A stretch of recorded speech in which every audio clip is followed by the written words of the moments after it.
Hey, what's going on? Welcome to Built for the Stage podcast. This is Joe Roscoe, founder and host of Built for the Stage, Broadway's #1 fitness platform with actors in over 20 Broadway shows working with us on an interactive fitness app. You can join the fam by just simply going to the website, builtforthestage.com, and we can work one-on-one, marrying a career in theater with a pursuit of fitness. Thanks to BPN. Broadway Podcast Network. You can check them out at bpn.fm. Excuse me. Bright and early here in the East Coast of the U.S., 9 a.m. Just got done with a dog walk, and I'm really excited to skip over to the pond in London, which I believe it is currently 1 p.m. over there. I'm excited to start my day off like this. I appreciate that our guest took a midday break to chat with us. Currently, our guest is in Life of Pi in the West End. It was the first show that I saw when I took my trip to London, and I was so glad that I did. The cast is just packed with amazing storytellers, and I just can't wait to chat with our guest and get to know more about Kevin Shen. Welcome to the podcast, Kevin Shen. Hey! Nice to meet you, Joe. Thanks for having me. My pleasure. So like I was saying before, no pressure here on this podcast. We're super chill. So to just prove that, I'm going to put you on the BFTS hot seat. So what better way to be chill than to say, hey, you're on the hot seat. Are you ready? A lot of pressure here. Sure. I tricked you. A lot of pressure. All right. If you were to walk into your living room or apartment or house, and on TV, there's a movie playing, what is that movie that no matter what is going to stop you and say, oh, I got to watch this movie? Oh, no, it's going to be something terrible. That's usually the case. It's got to be that way. It's going to be, oh, man. What kind of question is this? I'm like, it's gonna be like either like Good Will Hunting. There we go. That's a great answer. Newsies the musical. That's a great answer. Both of those are great answers. All right, continuing on the hot seat. When you are maybe going to the theater or to the store or whatever errands, what is a song or two that's always going to be playing on your playlist if you're listening to music? Oh, man, I'm terrible at the hot seat. You know what I've been listening to podcasts. Okay, great. Tell me. I love music, but I'm listening a lot of like the Daily, New York Times Daily, and Script Notes. Those play a lot. Perfect. That's a great answer as well. In London. Terrible answers. I'm completely avoiding your questions. No, Good Will Hunting is definitely a movie that I would definitely say, oh, I gotta watch. This is a classic. I gotta watch this. And hello, we're on a podcast now, so shout out. I'm giving great answers. Yeah, shout out to the podcast. All right, for us Americans, we're in London. We don't want to do something cliche as far as like a restaurant goes. What's like a hidden gem that you love in London to eat at? Oh, this is easy. So my favorite restaurant in London that you probably won't find, well, you'll find it on Eater 38, but it's called Kayatur Kitchen. Okay. It's in Elephant Castle, which is, a little, not the most touristy section of town, but it's a Guyanese place, a little tiny place, and the cuisine is delicious. It's run by Auntie Faye. We call her Auntie Faye. She's a wonderful chef. And Guyanese food is kind of like a fusion of like Afro-Caribbean and Indian and Chinese, and just kind of like super flavorful and super delicious. All right. What's your favorite dish from there? Oh, man, I eat everything there. Her spinach rice is mind-blowing. And then I'm really into her fried chicken. Also her beef stew, her roast pork. Everything. I might go there like literally like 2 days a week. Okay, perfect. Okay, so great answer. All right. If you were to be reincarnated and come onto this earth as an animal, which animal would you be? Probably a bird of prey of some sort. I think flying would be really cool. Okay. But like not like a pigeon because I hate pigeons, but like something that could kill pigeons. What if you went prehistoric and you were like a pterodactyl? Yeah, that'd be cool too. I'd be okay with that. But like a pterodactyl in like modern day, I think that'd be really cool. Even better. Even better. Yeah. Even better. All right. Last question. If you were to play any role in any TV show, movie, musical, play, what's a role that you'd want to take on? That's a good question. I think like I'm not gonna give I'm gonna like a quite generic answer. I think it's like finding really exciting new writing with Asian American protagonists, right? So just like being a lead in something new that features an Asian American, which doesn't happen all that often. So always fun to create something from scratch, right? Exactly. All right, congratulations, Kevin. You are off of the hot seat. Just start. Just like to shake it loose a bit. Shake it loose. Yeah. Everyone that's listening, we got to learn just a little bit about Kevin there. Just wanted to shout out in the middle of this. Go to Instagram @_KShen to learn more about Kevin. We'll also have more information in the description of this episode. So make sure to follow all things Kevin Shen. All right, so jumping into, let's do Life of Pi first, and then we'll backtrack and talk a little bit more about you just personally. I really love your character's journey, specifically as the person interviewing Pi throughout, because like you almost are the audience. Like we share this role of listening to the story unfold as it's going along. Tell us about either the rehearsal process or maybe that daily journey that you take on stage, being the one who basically is trying to bring this story out of Pi. Yeah, I think it's exactly what you say. It's that the audience's journey and kind of the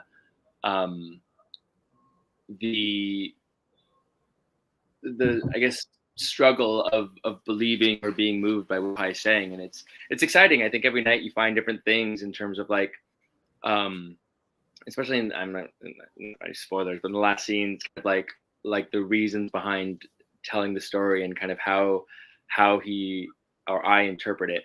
I think every night you just find new stuff, and it's pretty exciting. It's an interesting part because it's so sort of removed from like the fantasy world, in that like our scenes are very separate, in that we're with Pi in the present day, and he's telling us these stories. So some, I mean, obviously I'm in the rest of the pieces as well, but you don't kind of like, you're not in like you're interacting with Pi in a very different state, right, than when he is in flashback. And so it's fun to kind of play with him when he is recounting it, but then also thinking about like how each aspect of the story that he's told you or that I've heard is affecting me. It's a very wishy-washy answer. I don't know what I'm saying. No. The recent interview I did with Tanvi, she was saying that she was going on as Pi. Did you? Yeah. Were you on stage? Were you in that performance with her? Yeah, of course. Yeah.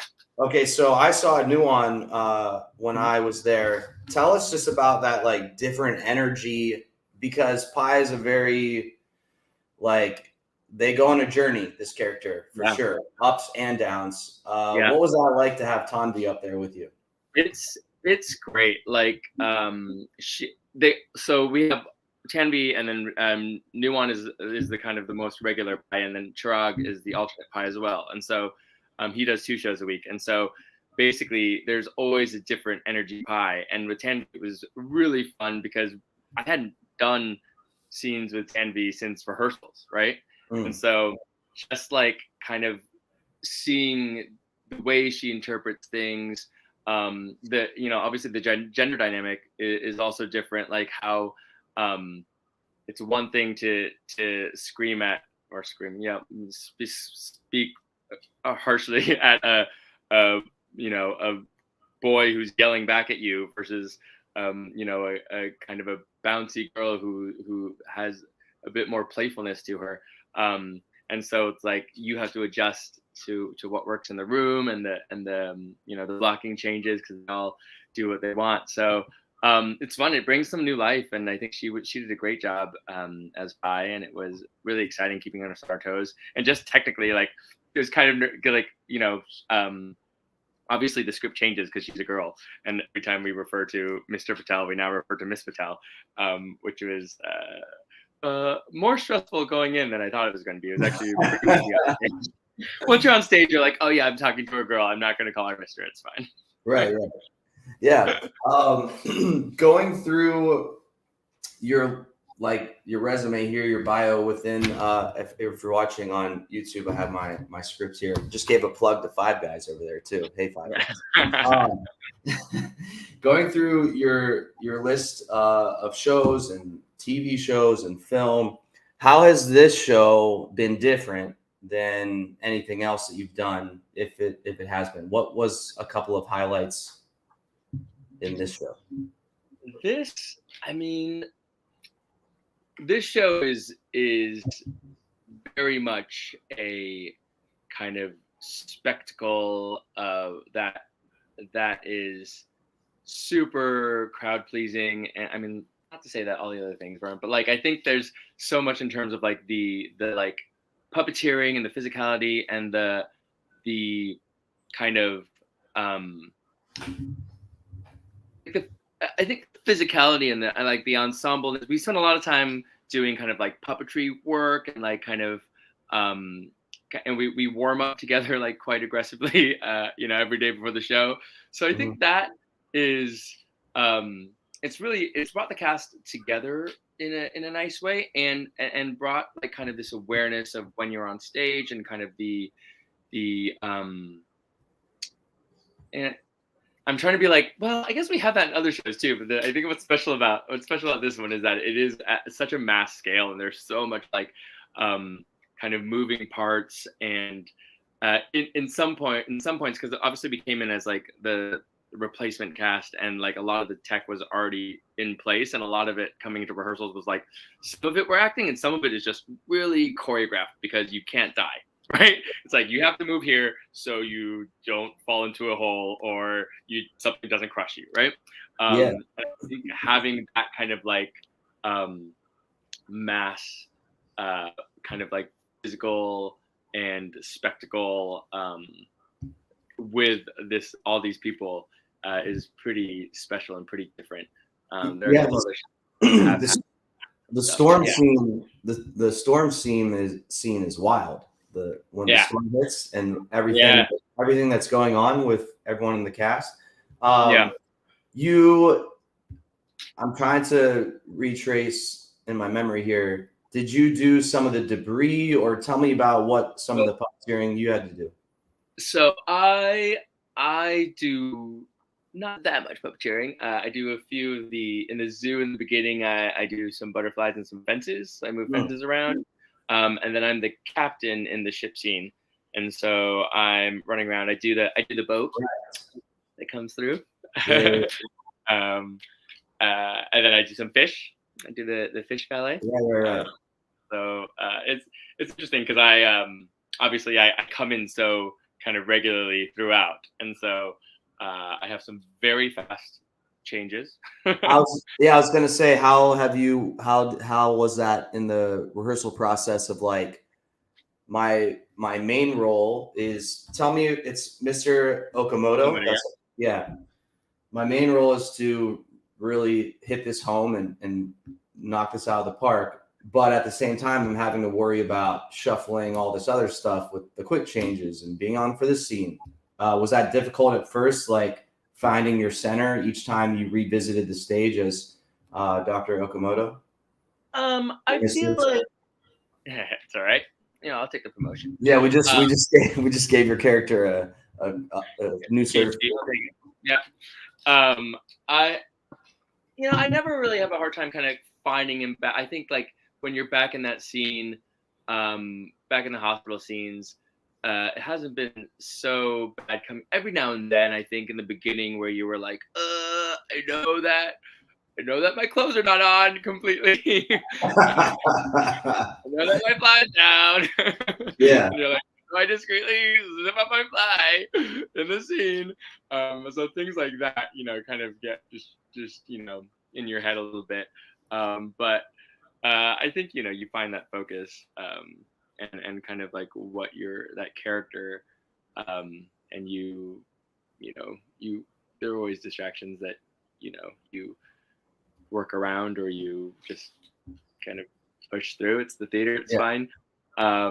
But yeah, and I think it was like there's like, I have a great quick change coming out of it's like a 45-second quick change where I basically have to do a full costume change. And like basically I'm getting like mic checked as I'm like buttoning up my shirt and walking onto stage. And it's the first few times it was like and now it's just like a dance. So Yeah. it worked. Cool. All right. Well, let's I want to segue now to more like general like career questions and just like life questions. I think you're a great person to talk to because of your vast experience and like I would have to assume consistency. Again, looking at your bio, what's something that you've practiced throughout daily life or weekly, monthly, yearly, whatever, that has you think attributed to your consistency in a career of performance, where a lot of us might be listening or like, oh my God, I'm riding this wave of ups and downs, which I'm sure you have as well. It's kind of inevitable in this career. But again, what are some practices that have kept you like just on this track of booking? Good question. Besides your obvious talent, because it's my opinion that like talent only goes so far. Yeah, it's hard to say specifically because it is very inconsistent, as always. I think any actor goes through it. Most actors go through it. I think for me, I was lucky because I was lucky. I don't know, that was a weird word to say. For me, it was slightly interesting because I came into it later in my career, right? So I switched careers from like the corporate world, and started acting, after I decided to move away from a job that was very secure and paid me a lot of money. And so I've always had that mindset of being like, okay, I know I want to do this. And so everything I do is in service of this career. And so it's like, if things are not happening, it's like, what can I do to make, to provide myself with opportunity, whether it's producing a play or starting to write. And then like everything I like, my mindset, I guess, in terms of when I'm doing stuff, I know a lot of, when you're working a second job or, a job that pays the bills, it's always like, well, this is, and I know a lot of people like get really frustrated by it, or, it can be quite soul destroying, but I always think of it being like, well, this is just an aspect of my acting career that makes me money so that I can afford the things that are contributing to my acting career. Or what are the things that I'm doing today, whether it's like reading the trades or like, reading books that have been optioned, or things that are just like, what is this in terms of where I want my career to go, and what are my next steps, and what, I guess it's just this kind of mindset of always doing stuff. I do a lot of stuff. I stumbled upon gold there. I can't wait to talk about this. Tell us more about, you're in this corporate job and you decide, I'm going to give up this nice paycheck and just go do a life of performance. This is going to be great. I can't wait. How did this happen? So I've always wanted to be an actor. And I think, you grow up as the children of immigrants, and they're like, this is a terrible, not secure job. And, I was a very good student. So I kind of did my, my multiple degrees, and, it was quite What are your degrees in? So we get to know you. What are your degrees in? I have a computer engineering degree. I have a bachelor's in computer engineering and a master's in sociology from Stanford. And then I did an MBA at the Wharton School. After I worked for a couple of years in New York, and then I went to Wharton to my MBA, and then I moved to London with a job, kind of doing strategy type stuff at a startup. And it was just like, you learn that like working in an office is just not exactly what you want to be doing. And I was doing amateur dramatics at the time, like kind of like after work, I'd be going off and like doing plays with groups out in the outskirts of London, doing plays, and then the recession hit, and I basically got made redundant. I basically got fired, and I was like, great. I was looking for another job anyway, and so I got a little severance package, and instead of going to another job, which I was thinking about it, I was like, well, this is perfect. I'll use this opportunity to try this acting thing out, since I've been doing it. Was it that I'd love to zoom in on that, because I feel like the universe at some point gives us these opportunities, and some people will take it and some people will just continue on the path and just get the next office job. Was it that easy for you? Was it just like, oh, cool, I got laid off or fired or whatever, now I'm going to go do acting? Or did you kind of wrestle back and forth? Was your family, was that a struggle to finally tell your family, hey, I'm not going to go get another job like this, I'm going to do this performing thing? Yeah, it was all a bit tricky. We didn't tell my dad for a year. But I thought about getting. I talked to a lot of people. I had the severance, so I was always going to be like, let's do a little bit of time, exploring it and seeing if I can get anywhere.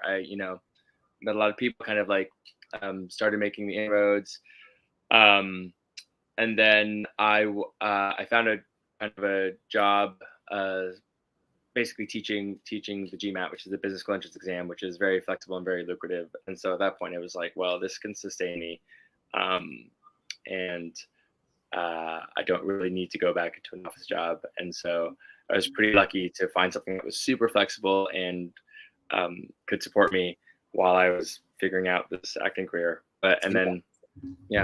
So since you went to college for quote unquote normal things, how did you start honing your craft as an actor? Did you start jumping into classes, or has all of this been just kind of like organic? I just go by what's inside of me. So basically, I started my career. I'd always, as I said, I've always been like acting since I was, little in school plays, and kind of like I'd always loved it. I was doing Amdram and I was doing stuff at the time. I was like, at the time I was, I was in my 20s, so I was not that old, but I was like, I'm too old to go to drama school. Like, I can't waste any more time. I've already gone to grad school, and so I was like, well, London has kind of a stigma around training. It's like quite, everyone comes out of training, and like, that's how you get your agent. That's how you get showcases and stuff like that. So it can be quite difficult to break in. I did get an agent, and actually through one of the Amdram shows that I was in, I didn't tell anyone it was Amdram. It was quite high level. So a few agents came and I signed with it. I signed with the one, and then basically, I have this MBA from a really good business school. So I was like, well, why don't I just produce a play? So I produced a play basically as my quote unquote showcase, which ended up doing really, really well. We had a great run at a new theater in London, and we ended up transferring into the National Theater, which is a pretty unprecedented move, I think. And so pretty much one of my first jobs. That's amazing. That's so cool. Yeah. Wait. Okay. So Kevin, you're way too humble. You just skip over these things like it's just nothing. Wait. So tell us about that experience as a first-time producer. Did you have anyone? Excuse me. Sorry. did you have anyone alongside of you like guiding the way, or just because of your business background? Yeah, tell No, us about it. I had a lot of great support. So basically, I was doing these acting workshops that I met. Everything is just like my life is very fortuitous. I met a woman and a girl at the National Theater, just like watching a show one day, and she was like, "Oh, I'm running these acting workshops that were great for me starting out." So I would go kind of every week, and I made a friend there who was also kind of a later career actor. She was Oxford. She's really cool. I'm still very good friends with her, and there was a director there that was running a workshop, and it's a very long story, and he like pulled me into like We're he was here like, for it. We're here for it. That's what we're here for. We're here for the stories. so he was like, "Oh, you have an MBA, can you help me produce some stuff?" And I was like, "Well, we'll see how it is." And I brought in Lucy, who was this friend from Oxford, um, and we were like working on producing this guy's play. He turned out to be not a great person, but we were like, oh, we can probably do this ourselves. Like producing doesn't seem that hard. He's doing it, and so I went to the same. So David Henry Kwong, who's like one of the biggest playwrights in the world, was a Stanford alumni. So I looked up his email address in our alumni database. I like sent him an email and was like, "Hey, can I produce Yellowface?" And at the time, he hadn't had stuff in London since like M Butterfly in I think '89 it was, like Anthony Hopkins on the West End, and he's super cool and super down to earth, and he was like, "Yeah, sure." And so Lucy and I were first time actor producers, and we're like, "Let's do it." And we didn't really know what we were doing, but we met a lot of people for coffee. We just like reached out to people. I met another really good friend of mine now, but he was another random story. I was like outside a theater trying to like look for tickets to a show that someone I knew had directed, and he was standing outside the theater and he was like, I don't know anything about the box office, but do you want to come to an invited dress rehearsal of the show? And I was like, okay. So I just went in, and it turns out he was the producer, and so I was like, oh, can I sit down and have a coffee with you? And he kind of ended up being like my kind of producer mentor. He's a really good friend now. When we transferred into the National, we hired him in as our general manager. He's writing a book right now about producing. And Lucy like was my co-producer, and she did so much. Basically, she was like the hero of the producing, because I guess for two first-time actor producers, we had a really hard time convincing anyone that this was a viable opportunity. And so she like graciously was like, okay, Kevin, you can star in this one, and I'll step back and produce it, and then we'll produce another play that she'll star in, and then I'll produce and I won't star in. And so we ended up doing that. And so cool. So cool. Yeah, all right, everyone, are you listening? Doors open. If you don't know exactly how to approach the door, just run through it and you'll figure it out. That's an amazing story. Congratulations. Thank you. I have history with M Butterfly. It was one of my big breakthroughs with this business, Built for the Stage. I was training Jin Ha, who was in the revival back in 2017 or 18, one of those two. So very cool that you just were like, I'm just going to use my maybe Stanford alum connection, just send out a quick email, no big deal. And was it that easy? Was he that like kind of gracious to say, yeah, cool? Or did you have? Amazing.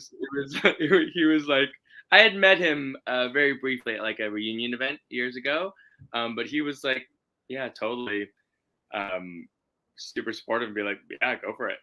Nice. And have you kept that? Have you kept that tool sharpened in your belt per se, as far as producing goes? Do you still look to do that, or was that just kind of a time in your life that you could say that was cool, but I think it's nice that it's there, and I know that it can be done. It is exhausting and a lot of work, and I'm not in my 20s anymore. I don't know if it's like I have the energy to kind of sit down and be like, let's produce something. I do think about it sometimes and be like, there's some great stuff that it would be great to bring over and maybe to be in. I would definitely hire someone else to do the producing aspect of it or the managing of it. But it's nice to have there as kind of a security blanket. I think if you're like, oh, if my career ever, goes, there's a hiatus that's too long. It's like, at least I could produce something that would be exciting about that I would want to do. But I'm not actively being like, I'm going to produce, because it is exhausting. Although I have thought about it on the kind of film and television front a little bit, to be like, maybe I should start a production company. What do you? What's your opinion? More difficult, less difficult, the same producing live theater in comparison to TV film? I think it depends on the scale of what you're doing. I think theater-wise, depending on how big the production is, capital-wise, there's going to be less capital than if you are producing film and TV. But you're like basically guaranteed to lose money in the theater. Right? But yeah. Tell us. It's like, are you just, when you produce theater, are you just basically buying a lottery ticket and hoping that you're one out of a million that actually hits a Hamilton or a Phantom of the Opera or a I mean, I think. It's really hard to say, right? It's. I think it is that taste of like finding something that's really good and putting on something that's really good and making sure you do a really great production of it, right? And if I think if it's something's brilliant and really well executed, people will come, and it should not lose you too much money, but it's hard, right? And everyone has different tastes, and and now theater is like, it's just, especially in London, like costs are high, venues are expensive, people cost money, and like tickets are not that expensive in London, which is great, but hard for a producer. So it's finding that, it is a little bit like that's a whole other topic, the prices, because the spectators, the audience get a break, but do the producers get a break? Do they get? So that's that's a great point. I want to rewind real quick before we let you go here. Thanks for your time so far. I've stumbled upon some amazing things that I've taken a lot of insight from. So I know that the people listening are as well. You had said you waited a year to tell your dad. When did you like, quote unquote, make it in a way that you're like, okay, we could tell him I think he'll be okay with it? I think it was always like, oh yeah, we're just looking for other stuff. I think when I produced Yellowface, it came out pretty quickly. Like when you're playing like the lead at the National, like he has to be okay with it. I think at one point he like the play or David Henry Hwang, I think, was in the Chinese newspaper, and he was like, oh look, you're legit now. Funny, amazing, cool. Kevin, that's all for today. I appreciate your time. Appreciate you having this little coffee shop chat. You like coffee? Are you a coffee tea? I'm a tea drinker, not a coffee drinker. All right, you're a tea drinker. When you went to London, there's a lot of like lovely little cafes around. Do you have any favorite spots that you like to just chill at in London? Good question. I basically like, I now have like memberships at like Picture House Central and like British Museums. So sometimes I go to those kind of like rooms. Which they have like tea rooms and like spaces to work in. Before there were some coffee shops in Covent Garden, and then kind of like since the pandemic, things changed. We had a weird couple of years. I think everyone had a weird couple of years where working was. Go to New York City. I feel, my opinion is that London has bounce. I mean, I don't live there, but just from the vibe, it feels a little bit better than over in New York. Oh, really? I'm in New York. I usually go to New York like a couple times a year, at least once a year. I haven't been in so long. That was a question I did want to. Do you get homesick from the U.S. or do you like it over there? What's your long-term plan? Do you think you're gonna stay over in London, or what do you think? I'm just kind of like following the work at this point. I was going back and forth to LA a lot. I lived in New York after Stanford, so I go back to New York a fair amount as well. But I wasn't getting homesick because I was like doing my season. I was doing like episodic season and pilot season in LA, and so I was spending almost half the year in LA. But like since pandemic, I've stuck over here. It's like I'm so like comfortable with both. I'm so used to like both that they both kind of feel like home. Yeah. So I don't feel and like I travel so much that I never get like really homesick. I'm just like I'll just go back for a weekend. Yeah. Cool. All right, Kevin. Yeah. So nice to meet you. Likewise. Love Life of Pi. Loved your stories about just like turning away from the corporate industry and going to theater and just deciding that you're going to produce a play, and like so many inspiring things, especially as an entrepreneur that's constantly just feeling like you're staring over the ledge and just thinking, oh, I got to jump. I got to do it. So hearing your story was inspirational to me, especially. So thanks. No worries. Thank you. All right. Have a great day. We'll talk to you later. Bye. You too. All right, everyone. Kevin Shen. So nice. So humble. I feel like he's hiding other things from us, but maybe we'll have him on for a part 2 to hear what else he's refraining to share. But if you're in the London area, if you're one of our new listeners over in the UK, go see Life of Pi. It's freaking amazing. Make sure you give Kevin a follow @_K Shen. I'm Joe Roscoe from Built for the Stage. Actors or athletes. If you want to try that free trial, go to builtforthestage.com.